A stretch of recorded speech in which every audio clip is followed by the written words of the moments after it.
got worse. I started noticing it at home too, which was when I really knew I was messed up, because you shouldn't be dizzy and short of breath just at home, like sitting on the couch. Yeah. But it started in the gym. I noticed like a spike in my heart rate, like an abnormal one, like Yeah. I'd be training, pushing myself, and there were a couple occasions where I'm pretty sure that I had actual arrhythmias in the gym, because what it feels like in your chest is like your heart just jumps, like skips 3 gears and just starts going fast, and it's like the most uncomfortable feeling. So that was happening to me. I was getting the discomfort in my chest. Yeah, so I was talking about, how I was pretty sure I was having arrhythmias in the gym. It was like 2 or 3 occasions. My heart jumped on me. They all, felt similar symptom-wise. I got that discomfort in my chest and extreme dizziness. So, fast forward, a couple days or whatever, it started, happening at home. I was getting really faint and dizzy, and I just decided one night last minute, I needed to go to like a Med Express. I think they closed at like 8 or 9 or whatever, so I got in there last minute. The initial diagnosis, now, they don't have any fancy, testing equipment at like a Med Express. It's just like an EKG. Maybe? Yeah, it's just the basic. They thought I had a blood clot in my lung, which, is no joke either when you hear that. So they sent me straight to the hospital. I went to the local hospital in Newcastle, and, so they start running tests on me overnight, and they kept me overnight. That was, I think, like a Wednesday or something.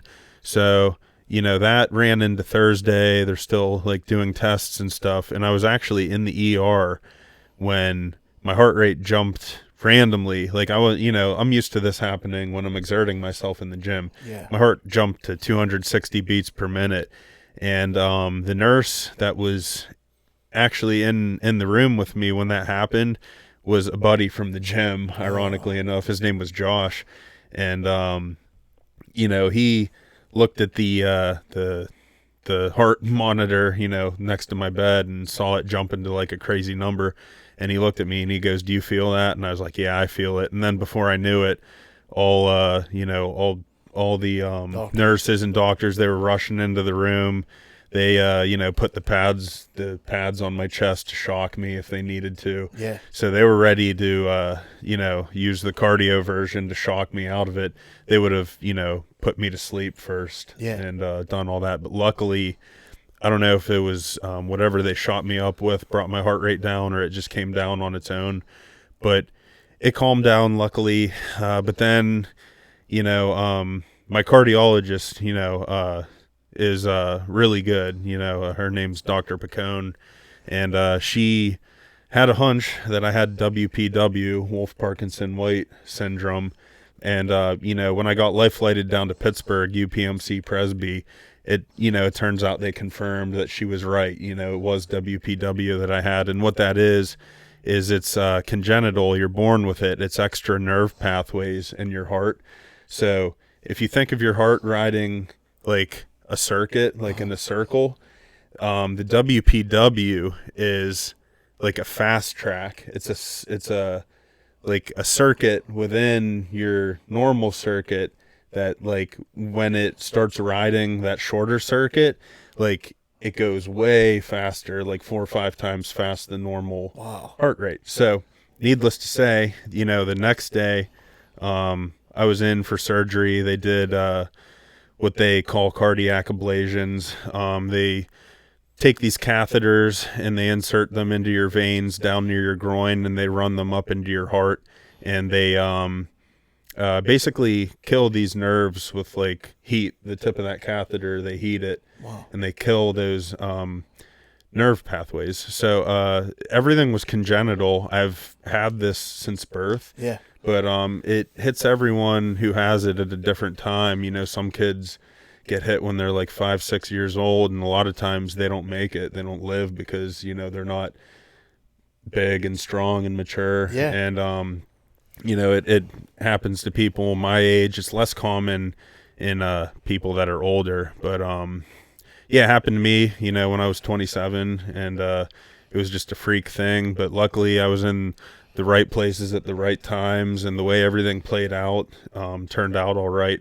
But yeah, so I go in for the ablations and stuff, right? I'm completely unconscious. I ended up being unconscious for 3 days straight. I woke up on Saturday and I thought it was Thursday, because during the procedures, one of my lungs partially collapsed and got fluid in it, so I had to be put on a ventilator to breathe. Man. So my first recollection is them waking me up and pulling these tubes out of my throat, and I couldn't breathe. I was gasping for air. I thought that was the end. I was puking all over myself, this fluid coming out of my lungs.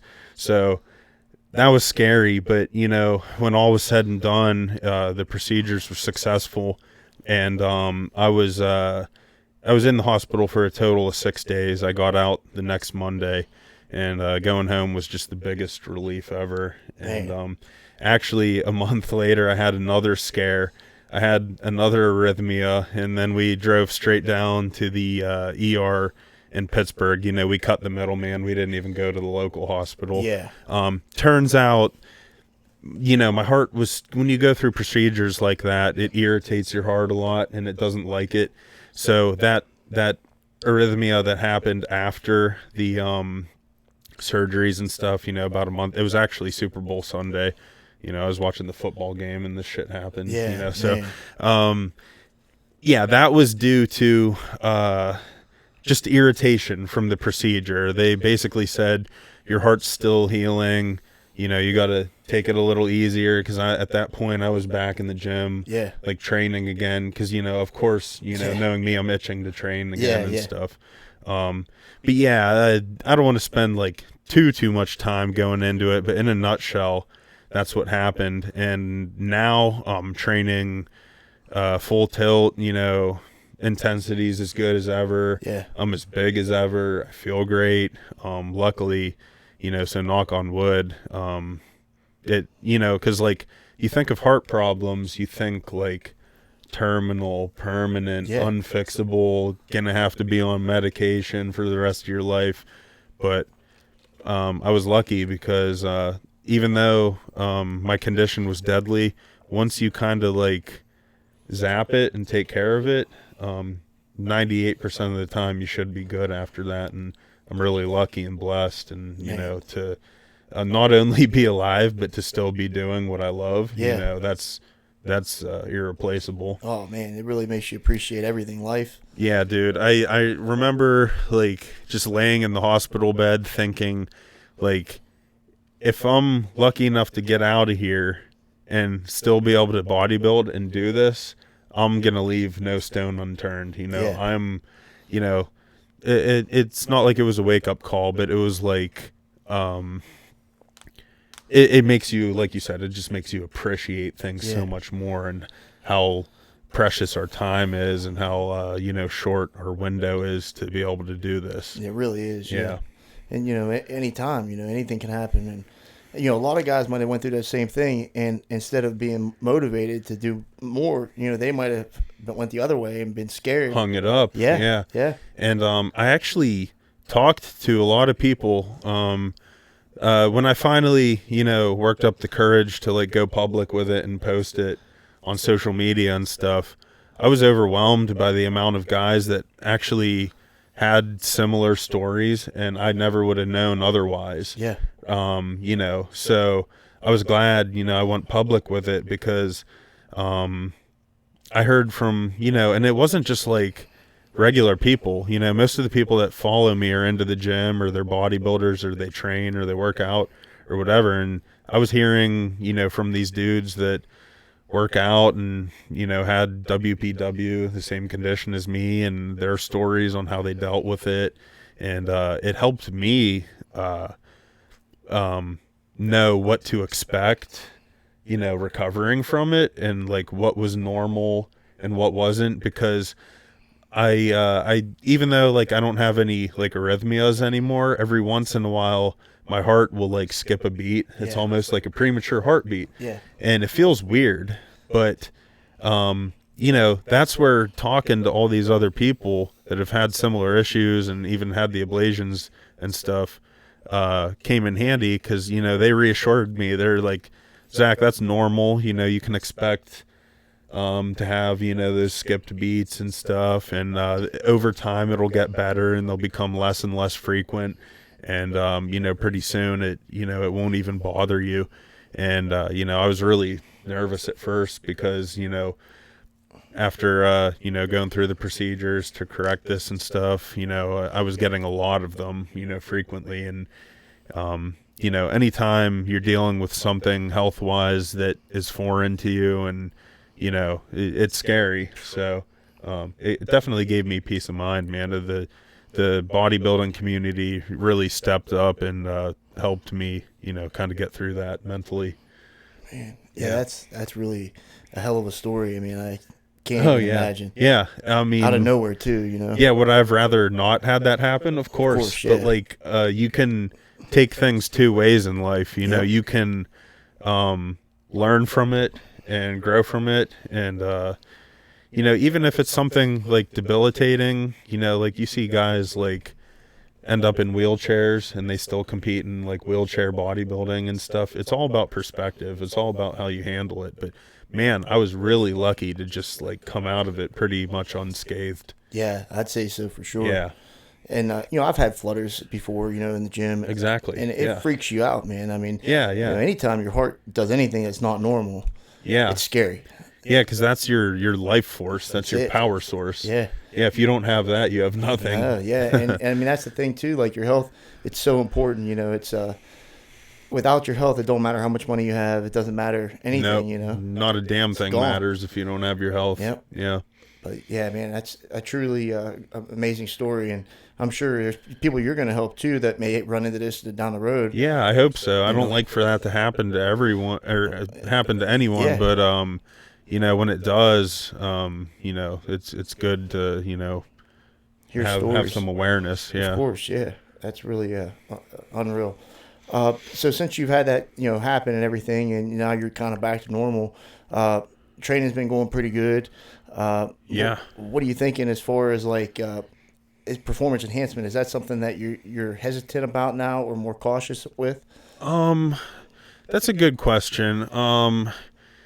'Cause like I'm definitely more cautious with my blood work and stuff, but like at a certain point you also have to like let go of what happened and be like, okay, it's time to get serious again. Yeah. Now, I'm not saying like let's go and like do anything irresponsible or crazy, but basically just, after the incident, I just kind of went TRT for a while because I wasn't really like pushing hard in the gym or anything. But it was just a process of gradually working myself back into my norm.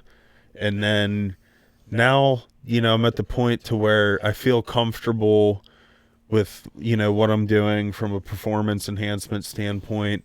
And it's just going to be an ongoing process of keeping an eye on my health parameters and everything. But like, I'm really not restricted with what I can and can't do right now. Yeah. I feel great, knock on wood, fortunately.